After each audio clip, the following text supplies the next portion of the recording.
یہی اسی طرح ہی تاریخیں بھگتتے رہیں گے اور یہ اپنے ساتھ مذاق اور عمران خان کے ساتھ مذاق ہوتا دیکھتے رہیں گے۔ 26ویں ترمیم کے نتائج آج آپ کے سامنے ہیں کہ ججز کا بالکل اس وقت ان کا جو رول آف لا جو کہتے ہیں نا عمران خان ختم ہو چکا ہے، وہ آج آپ کے سامنے ہے۔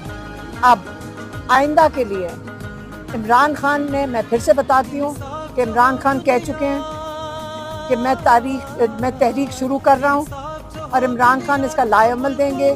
جب کل سے ہم نے جب یہ بات آپ تک پہنچائی ہے، اس کے بعد اس کا نتائج بتا دیتی ہوں کیا ہے۔ ہوا یہ ہے کہ عمران خان کا آج توشہ خانہ کا کیس اڈیالہ میں تھا، وہ کینسل ہو گیا اور آج اس کی تاریخ پڑ گئی ہے 1 جولائی کی۔ وہ ٹرائل آگے چلا گیا ہے۔ جو 9 مئی کا کیس ہوتے ہیں عمران خان کے جیل کے اندر، وہ 21 تاریخ کو چلے گئے اور وہ بھی شاید آگے